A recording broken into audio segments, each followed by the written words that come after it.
Hello friends, माध्यमिक शिक्षा board Rajasthan की ये 11th class and 12th class की मैथ्स की बुक्स हैं जो आप देख सकते हैं। ये माध्यमिक शिक्षा बोर्ड की बुक्स हैं जो 2010 से पहले चलती थी, जिसमें आप देखेंगे कि ये 11th क्लास में चलती थी 4 बुक्स, जिसमें ये है डबल जो द्विविम निर्देशांक ज्यामिति है 2D, और एक ये मैट्रिक्स है और समतल त्रिकोणमिति।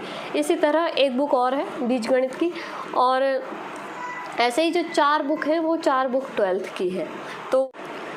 तो ये जो बुक्स हैं ये अपने आप में एक कंप्लीट नोट्स हैं किसी भी आपकी जो कॉम्पिटिटिव लेवल के एग्ज़ाम के लिए अगर आप पढ़ते हैं, चाहे वो किसी एंट्रेंस एग्ज़ाम की आप तैयारी कर रहे हैं या फिर आप आरपीएससी के लेवल का कोई कंपटीशन पढ़ रहे हैं सेकंड ग्रेड या फर्स्ट ग्रेड का। तो पहली बात तो ये कि ये बुक्स बहुत मुश्किल है। मैंने जो पढ़ी थी उस टाइम की ये बुक्स मेरे पास हैं अभी तक, तो और अब बहुत ही मुश्किल है ये मिलना, पीडीएफ भी मिलना इनकी बहुत मुश्किल है इन बुक्स की। तो अगर ये बुक्स आपको चाहिए तो वो बुक्स आप ज़रूर ले सकते हैं। आपको स्क्रीन पे नंबर मिल जाएगा, उस पे आप कांटेक्ट कर सकते हैं और बुक्स आपको अवेलेबल हो जाएंगी। उसके अलावा सॉल्यूशन भी अगर आप चाहते हैं तो हम सॉल्यूशन भी स्टार्ट कर सकते हैं इन बुक्स का। और मेन डिफरेंस क्या है अब की बुक्स में और इन बुक्स में? जो 11th क्लास में उस टाइम पे ये 4 बुक्स चलती थी, जो 4 बुक्स में आप देख सकते हैं कि ये 2D है, तो 2D के अंदर जो पूरा कंसेप्ट सिर्फ 2D का ही है कि एक पूरी बुक है ये इतनी मोटी बुक है जिसमें सिर्फ 2D है, 2 डायमेंशन ज्योमेट्री, जिसमें एक एक चैप्टर जो है उस एक एक चैप्टर को फुल डिटेल से कि आप किसी भी कंपटीशन में एक बहुत मोटी फीस दे के और जब जो नोट्स बना के लेके आते हैं उन नोट्स से कुछ और काफ़ी मैटर एक्स्ट्रा ही आपको मिलेगा इसके अंदर।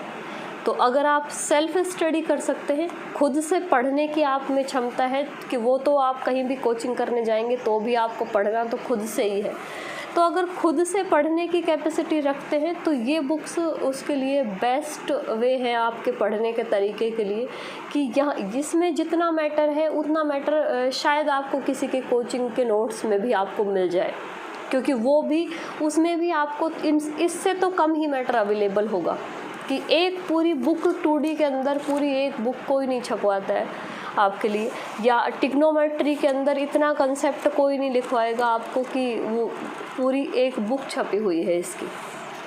तो जैसे ये 2D है तो आप देख सकते हैं कि जैसे हर एक चैप्टर को पूरा डिटेल से यहाँ पे पूरा इस बुक्स के अंदर है।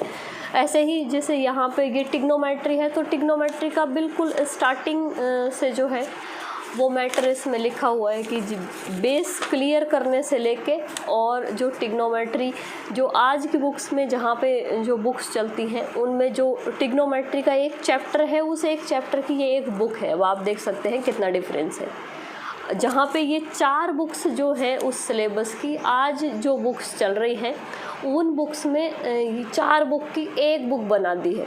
तो जो यहाँ पे आपकी पूरी एक बुक है उसका एक चैप्टर भी मुश्किल से है, उसमें भी इधर उधर थोड़ा बहुत कम ही मिलेगा मैटर। तो वो आप डिफरेंस देख सकते हैं कि और किसी भी कॉम्पिटिटिव लेवल के एग्ज़ाम के लिए बेस्ट बुक्स है, इससे अच्छा मैटर आपको कहीं नहीं मिल सकता है। तो ये 11th क्लास की बुक है। एक बुक और है जो फ़िलहाल अवेलेबल नहीं है, बाकी मिल जाएगी आपको वो बुक भी। और उसके अलावा ये 12th क्लास की बुक्स हैं, ये भी आप देख सकते हैं, जिसमें ये है अलजेब्रा और कोऑर्डिनेट ज्योमेट्री, बीजगणित और त्रिविम निर्देशांक ज्यामिति। तो ये भी एक कंप्लीट बुक है जिसके अंदर का सिलेबस काफ़ी पुरानी बुक्स हैं, अंदर से बुक एकदम फ्रेश है ये। तो जैसे ये इसमें है, ये इसका अलजेब्रा का कंसेप्ट है, set relation function and inverse trigonometric functions हैं, ये सब चीज़ें, कॉम्प्लेक्स नंबर, और ये पूरा चैप्टर है और उस पूरा इंडेक्स है और इंडेक्स की ये बुक है। पूरी बुक जो है वो एकदम सही है, कहीं भी आपको इसमें कोई समस्या नहीं मिलेगी। तो एक ये कोऑर्डिनेट ज्योमेट्री हो गई, एक ये है वेक्टर एंड मैकेनिक्स, जिसका एक चैप्टर चलता है। अब बच्चा एक चैप्टर में क्या ही समझेगा उस वेक्टर और मैकेनिक्स को, जिस कंसेप्ट को समझाने के लिए जो माध्यमिक शिक्षा बोर्ड है वो पूरी एक बुक यूज़ करता था, आज उस बुक का एक चैप्टर बना दिया है। तो इसमें देख सकते हैं ये product of 2 vectors, 3 vectors, 3 coordinate geometry के अंदर का जो कंसेप्ट है। उसके अलावा ये एलिमेंट्री स्टैटिक्स है और ये एलिमेंट्री डायनेमिक्स है। तो ये सब चीज़ें हैं, बहुत अच्छा कंसेप्ट है। आप किसी भी कोचिंग को करने के बजाय अगर खुद से पढ़ के ये बुक्स पढ़ेंगे और जितना भी इसके अंदर प्रैक्टिस क्वेश्चंस है अगर वो करेंगे तो आपको सफलता ज़रूर मिलेगी। और ये कंसेप्ट जो है वो आपका जो बेसिक है उसको किसी भी कोचिंग से भी आपका जो बेसिक है वो इतना मजबूत नहीं हो सकता जितना इस सेल्फ स्टडी से हो सकता है, क्योंकि मैंने खुद ये बुक्स ही पढ़ी हैं सारी, और इसके अलावा जो बीएससी की बुक्स हैं वो।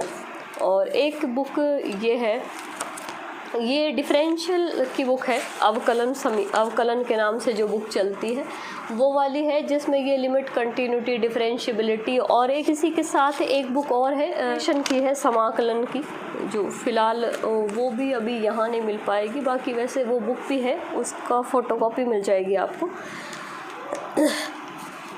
तो इस तरह से ये 8 बुक्स हैं जो माध्यमिक शिक्षा बोर्ड में चलती थी, और सारी बुक्स जो हैं वो अपने आप में आप जानते हैं। तो बुक्स चाहिए तो आप बुक्स के लिए भी कांटेक्ट कर सकते हैं। और उसके अलावा इसके बाद में जो बुक्स चली थी वो बुक्स थी ये एनसीईआरटी की, ये भी माध्यमिक शिक्षा बोर्ड के नाम से ही है, लेकिन ये एनसीईआरटी वाला कंसेप्ट चलता था। ये भी 11th क्लास की बुक्स है। अब आप देख सकते हैं 4 से पहले 2 हुई और 2 से फिर 1 ही रह गई, जैसे इसमें है। इसमें अभी आप देखो ये बीजगणित को और ट्रिग्नोमेट्रिक फंक्शंस को 1 में कर दिया, और उसके अलावा जो इसके अंदर कंसेप्ट है ये सेकंड भाग है 11th क्लास का ही, और इसके अंदर जो है ये इसमें अब 2D और 3D का पार्ट है। उसके अलावा ये जो है स्टैटिक्स एंड प्रोबेबिलिटी वाला पार्ट थोड़ा सा इसके अंदर डाला हुआ है, 1-2 टॉपिक। तो बाद में जो बुक्स चलती थी वो फिर ये वाली चलती थी, ये 11th की है, और ऐसी ही 2 बुक्स और हैं वो 12th की है। तो अगर आपको ये बुक्स चाहिए तो कांटेक्ट ज़रूर करें, और सॉल्यूशन चाहिए तो भी आप कांटेक्ट कर सकते हैं।